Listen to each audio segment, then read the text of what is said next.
টকশোগুলাতে আলেম ওলামা ডাকে না। যদি ডাকতো, যারা বড়র বড়র করে আমাদের একজন আলেমের ঠেলা সহ্য করতে পারতো। আমি মিডিয়ার সামনে চ্যালেঞ্জ করলাম, বাংলাদেশে যে নুরানি মাদ্রাসাগুলি আছে, ওই নুরানি মাদ্রাসার একটা ছেলের সামনে তুমি যদি আল-হামদু সূরা 7টা ভুল ছাড়া পড়তে পারো, ময়দানে কথা বলবো না, ময়দান ছেড়ে আমরা চলে যাব। আবার হুমকি দেয়, আমরা ওস্তাদ ছাড়া কোরআন পড়া ফেলাইছি। গতকালকে একটা টক শো দেখছিলাম রাতের বেলা, মাহফিল ছিল ঢাকা গাজীপুরে। তো গাড়িতে উঠে দেখি আমাদের এনায়েতুল্লাহ আব্বাসী সাহেবের সাথে শাহরিয়া কবিরের একটা টক শো চলতেছে। এটা আপনারা বলতে পারবেন, আমি বললে তো ঝামেলা আছে। এই বাংলাদেশের একটা চ্যানেল টক শো গুলাতে আলেম ওলামাকে ডাকে না।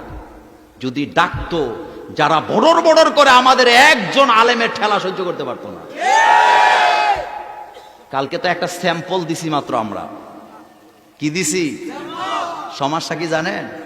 মাঝে মধ্যে আমাদের দুই একজন আলেম নিলেও উপস্থাপিকা, এরপর আরো 5 জন একদিকে, আলেমরে বসায় আরেক দিকে, 5 জনে যাইতে ধরে কথা কইতে দেয় না। এরকমের আছে না নাই? কালকে কিন্তু চান্দু বিপদে পড়ছিল। কতটা মূর্খ এরা, আলেমদের সাথে বসলে বোঝা যাবে। আবার হুমকি দেয়, আমরা ওস্তাদ ছাড়া কোরআন পড়া ফেলাইছি। আমি মিডিয়ার সামনে চ্যালেঞ্জ করলাম, বাংলাদেশে যে নুরানি মাদ্রাসাগুলি আছে, ওই নুরানি মাদ্রাসার একটা ছেলের সামনে তুমি যদি আল-হামদু সূরা 7টা ভুল ছাড়া পড়তে পারো, ময়দানে কথা বলবো না, ময়দান ছেড়ে আমরা চলে যাব। বেটা বেটা হায়ে হাওয়াজ আর হায়ে হুত্তি চিনে না, হেই বেড়া নাকি কোরআন নিজে নিজে পড়ে একেবারে কাম সারায় ফেলছে। চান্দু, এটা রবীন্দ্রসঙ্গীত না, এটা আল্লাহর কোরআন, এটা ওহির জ্ঞান, এটা আল্লাহর পক্ষ থেকে এসেছে। এটা নিয়ে বান্দরামি চলবে না। মুছে তেল দিতেছ, তেল দিয়া লাভ নাই। আসো না কোরআনের কাছে। কোরআন কি জিনিস? এই কোরআনের ভিতরে 2 রকমের ভিটামিন আছে। কয় রকম? আলেম ওলামারা বলতে হবে কয় রকম? একটা হলো ভিটামিন সি। একটা কি? Vitamin C. এটা কাফেরের কাছেও ভালো লাগে, মুসলমানের কাছেও ভালো লাগে, আবু জাহেলের কাছেও ভালো লাগে, আবু বকরের কাছেও ভালো লাগে, আলেমদের কাছেও ভালো লাগে, জালেমদের কাছেও ভালো লাগে। মানে শুনতে ভালো লাগে। কোরআন শুনতে চায়, কোরআন শোনার ব্যাপারে একজনও পৃথিবীতে খুঁজে পাবেন না খারাপ লাগে, একজনও পাবেন না, সবার কাছে ভালো লাগে। কিন্তু কোরআনের ভিতরে আরেকটা ভিটামিন আছে, সেটার নাম হলো ভিটামিন ডি। সেটা কিন্তু সবার কাছে ভালো লাগে না। কোরআনের কাছে সি হলো শুনতে মজা লাগে, সবাই শুনতে চায়। কোরআনের ডি ভিটামিন যারা পায়, তারা আল্লাহর জমিনে আল্লাহর কোরআনের রাজ কায়েম করার জন্য হাসতে হাসতে ফাঁসির মঞ্চে চলে যায়। তাইলে আমাদের কয়টা দরকার? কথা বলে না, কয়টা দরকার? বাংলাদেশে কোরআনের রাজ কায়েম হইলে গরিবের কোনো অসুবিধা নাই, যত অসুবিধা চোর বাটপারের। এই জন্যই তারা এটা বরদাস্ত করতে চায় না। আপনারা বলেন তো, এই কোরআনুল কারীমের ভিতরে আল্লাহ শব্দটা আছে না নাই? আল্লাহ শব্দটা লিখতে প্রথম অক্ষরটা কি? আপনারা বলেন তো, আল্লাহ শব্দের প্রথম অক্ষর যদি কেউ তেলাওয়াত করে, প্রতি অক্ষরে কয় নেকি পাবে? কিন্তু এই কোরআনের ভিতরে সবচেয়ে দুষ্ট লোক ফেরাউনের নাম নাই? ফেরাউনের নাম লিখতে প্রথম শব্দ অক্ষর কি? কথা বলে না। ফেরাউনের ওই শব্দের ফা থেকে যদি কেউ ফাটা উচ্চারণ করে, তাহলে তার কয় নাকি? কথা আসতে বলেন কেন? তাহলে আপনারা বলেন, এখানে একটা হিকমত আছে না নাই? আল্লাহ শব্দের আলিফ তাও 10 কি? দুষ্ট লোকের ফা, নামের আগের ফা, হেডা পড়লো, তাহলে হিকমত আছে না নাই? এই হিকমতটা হলো, সুশীল সমাজের অসুশীল লোকেরা যখন বলে যে হুজুরেরা এই দেশটাকে, মৌলবাদীরা এই দেশটাকে সাম্প্রদায়িক বানাতে চায়, আমি মিডিয়াকে সাক্ষী রেখে, আপনাদেরকে সাক্ষী রেখে বলে যাই, পৃথিবীতে সম্প্রীতির ধর্ম, ভ্রাতৃত্বের ধর্ম, সমতার ধর্ম একমাত্র ইসলাম আর কোরআন ছাড়া কেউ সমতা দিতে পারে না। এবার আরেকটা প্রশ্নের জবাব দেন। এই পৃথিবীতে দুই ধরনের লোক আছে, ধনী গরিব।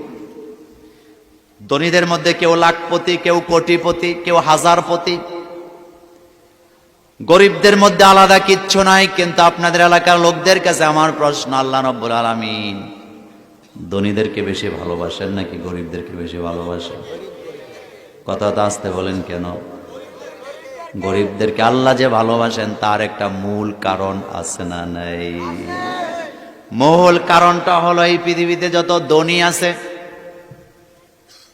ম্যাক্সিমাম ধনীরা, 99% ধনীরা গরিবের সম্পদকে হরণ করতে চায়। কিন্তু আমরা যারা গরিব, আমরা কোনোদিন ধনীদের সম্পদের দিকে চোখ তুলেও তাকাই না। তাকাই নাকি? কথা আসতে বলেন কেন? তাকাই নাকি? এলাকার প্রভাবশালী লোক এলাকার সব জমি কিনতে চায়, গরিবের কাছে যা আছে সব উনি কিনবে। সভাপতি সব ঠিক কয় না? কথা ঠিক না বেঠিক? কিন্তু আমরা যারা রিক্সা চালায় খাই, গরিব মানুষ, খেটে খাওয়া মানুষ, আমরা কিন্তু কোনোদিন বড় লোকের সম্পদ হরণ করতে চাই না। এটাই প্রমাণ করে আমার আল্লাহ এই জন্যই আমাদেরকে সবচেয়ে বেশি ভালোবাসে। আল্লাহর নবী বললেন হাদিসের বর্ণনায়, কিয়ামতের ময়দানে ধনীদের চাইতে দরিদ্র লোকগুলাকে আল্লাহ 500 বছর আগে জান্নাত দিয়ে দিবেন। কয়শো বছর? চিল্লায় বলেন, কয়শো বছর? আরেকটা ভালোবাসা নেন আল্লাহর কাছ থেকে, আপনাদের কাছে জানতে চাই। বর্তমানে পৃথিবীতে সবচেয়ে বড় আতঙ্কের নাম হলো করোনা ভাইরাস। জোরে বলেন কি ভাইরাস? আরো জোরে বলেন কি ভাইরাস? করোনা ভাইরাসের সময় নিরাপদে গরিবেরা আছে না নাই? ধনী যারা, ওই আলোচনা আজকে করব না, একটু বলে দিয়ে যাই।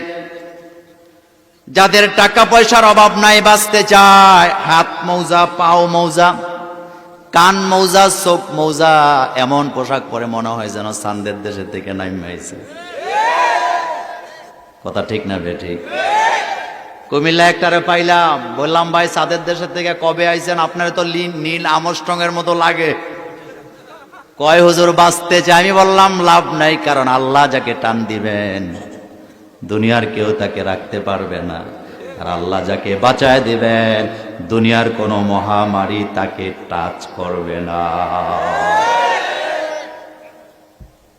কোটি টাকার মালিক নিজেকে প্যাকেট করে চলে বিদায় হয়ে গিয়েছে, আর আমাদের এলাকার রিক্সাওয়ালা, ঠেলাওয়ালা হাত মৌজা কেনার টাকা নাই, পা মৌজার কেনার টাকা নাই, মাস্ক কেনার টাকা নাই। সকালবেলা ফজরের নামাজ পড়ে সিএনজি নিয়ে, অটো নিয়ে ঘর থেকে বেরিয়ে যায়, রাতের বেলা ঘরের ভিতরে ফিরে তার গাড়ির ভিতরে সুস্থ লোক, অসুস্থ লোকগুলা প্যাসেঞ্জার হিসাবে উঠলো। আজ থেকে 9 মাস আগের থেকে এই মহামারী চললো, তার গাড়ি চালানো চললো। আল্লাহর রহমতে এখনো সিএনজি ড্রাইভারেরা, অটোওয়ালারা, কৃষকেরা, তরকারি ব্যবসায়ীরা নিরাপদে আছে না? পৃথিবীতে যত ধর্মের লোক আছে বিপদে পড়লে তাদের স্রষ্টাকে ভুলে যায়। আর পৃথিবীতে একটা জাতি আছে বিপদে পড়লে স্রষ্টাকে বেশি বেশি ডাকে। সেই জাতির নাম কি? এত আসতে বলেন কেন? কি নাম? নোট করেন কথা। সারা পৃথিবীতে যখন করোনা ভাইরাস ছড়ায় গেল, বিশ্ব স্বাস্থ্য সংস্থা জানায় দিলেন, খবরদার, এখন থেকে 3 জন লোক আর একসাথে হওয়া যাবে না, আলাদা আলাদা থাকো। স্বামী স্ত্রীর মধ্যে ডাইরেক্ট পার্টিশন হয়ে গেছে। বউ জামাইরে কয় খবরদার কাছে আইবা না, জামাই বউরে কয় কাছে আইবা না। স্বামী আক্রান্ত হয়েছে, বউ বাপের বাড়িতে চলে গেছে। স্বামী ভালো হওয়ার পরে আবার বউ যখন ফেরত আইছে, এবার স্বামী জিদ্দের ঠেলা কয় তোরেও তালাক, তোর মায়েরও তালাক, তোর নানিরও তালাক। মনে আছে না নাই? করোনা ভাইরাস ছড়ায় গেছে, এখন আর মাখামাখি করা যাবে না, কাছে আসা যাবে না। আমি এমনও দেখেছি একই ড্রয়িং রুমের ভিতরে বসে বসে টেলিভিশন দেখতেছে, মায়ের মুখও মাস্ক, বাপের মুখও মাস্ক, সন্তানদের মুখও মাস্ক। বাঁচতে চায়, হাহাকার লেগে গেল। খ্রিস্টানেরা তাদের গির্জাগুলিকে তালা লাগায়া দিলেন, ইহুদিরা তাদের প্যাগোডাগুলা তালা লাগায়া দিলেন, হিন্দুরা তাদের মন্দিরগুলাতে তালা লাগায়া দিলেন। এখন আর স্রষ্টাকে ডাকা যাবে না। কিন্তু একটা জাতি পৃথিবীতে আছে যারা স্রষ্টার সাথে সম্পর্ক ছিন্ন করেন নাই, একটা মসজিদে এক ওয়াক্ত আযান আর জামাত বন্ধ রাখেন নাই, আর সেই জাতির নামই হলো মুসলমান। বুকে হাত দিয়া বলেন, আপনাদের এলাকার মসজিদগুলা তালা ছিল? এক ওয়াক্ত আযানও কি বন্ধ ছিল? এক ওয়াক্ত নামাজে জামাতও কি বন্ধ ছিল নাকি? আমার ভাইয়েরা, বাংলাদেশের মিডিয়া আর কিছু কিছু নেতারা অনবরত টেলিভিশনের সামনে এসে কয়, করোনাকালীন সময় যে সমস্ত পুলিশ ভাইয়েরা ডিউটি করলেন তারা হলো করোনা যোদ্ধা, যে সমস্ত ডাক্তাররা নার্সরা ডিউটি করলো তারা হলো করোনা যোদ্ধা। বলছে কি বলে নাই? চিন্তা করেন, করোনা ভাইরাস কি দেখা যায়? কথা আসতে বলেন কেন? দেখা যায়? আচ্ছা যোদ্ধা বলুক, আমরা এটা নিয়ে কোনো মাথা ব্যথা নাই, কিন্তু মাথা ব্যথা আরেকটা জায়গায়। যারা ডিউটি করলো করোনাকালীন তারাই যদি যোদ্ধা হয়, যারা পুলিশ ভাইয়েরা ডিউটি করলেন জীবনের ঝুঁকি নিয়ে তারা যোদ্ধা, যারা ডাক্তার নার্স মানুষের সেবা করলেন তারা যোদ্ধা, মেনে নিলাম। কিন্তু আমাদের বাংলাদেশে 8 লক্ষ মসজিদে 8 লক্ষ মুয়াজ্জিন, 8 লক্ষ ইমাম আছে না?